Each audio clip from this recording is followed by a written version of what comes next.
Nagkagiriangan ang mga ralistang kontra sa pagtatanggal ng mga pine tree sa SM Baguio at ang mga gwardya ng mall. Hanggang sa Metro Manila, umabot na rin ang protesta. Pero ang sabi ng DENR, maliit lang daw ang epekto sa kapaligiran ng hakbang ng SM Baguio. Nakatutok si June Veneracion.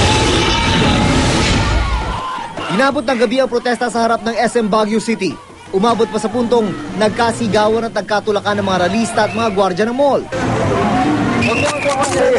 Nagugat ng kontrobersya sa ginagawang SM parking lot kung saan nagtatanggal ng mga puno para sa expansion.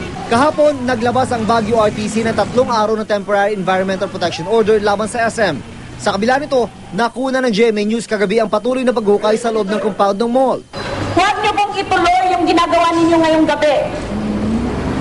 Don't push us too far.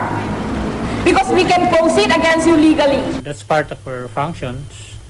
That while there's the process that was done earlier,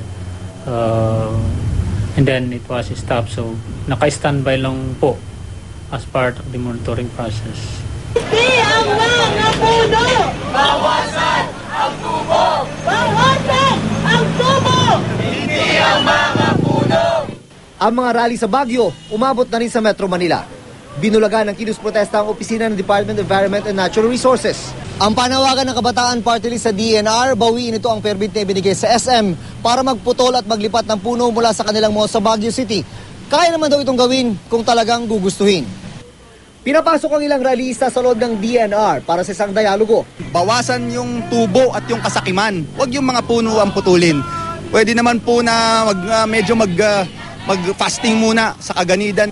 Sabi naman ng DENR, hindi nila pwedeng kanselahin ang permit na ibinigay sa SM na mag-tree cutting at earth balling para sa kanilang expansion program.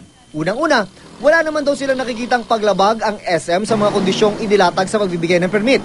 Definitely, we cannot prevent somebody from doing development sa property niya. Dahil karapatan niya yun. Sa clearance na ibinigay ni DENR Secretary Ramon Pahe para sa pag-issue ng permit sa SM, pinapayagan ang pagputol ng 43 alnus tree, earthballing o pag-transplant ng 77 Benguet pine tree at 42 sapling o maliliit na Benguet pine at alnus tree. Sa dami ng punong natanim na namin at itatanim pa namin sa Baguio, kaya niyang ma-overcome itong loss of absorption as a result of these trees being transferred or being cut. Sa pahayag ng SM kahapon, ang expansion daw ay sinagawa matapos makipag-ugnayan sa DENR at iba pang environmental experts. Sa pamamagitan daw ng earthballing ng mga puno, sinisiguro daw nilang mabubuhay ang mga maapektuhang puno. Sa bawat isang pine tree ililipat, magtatanim daw sila ng 50 kapalit ito. Pagbubutihin pa ang istruktura ng SM Baguio para gawin itong makakalikasan. Pero para sa mga environmentalist na nagpuprotesta, kahit ilang puno lang ang pinag-uusapan, mahalaga pa rin yun sa kalikasan. June Veneracion, Nakatutok, 24 Oras.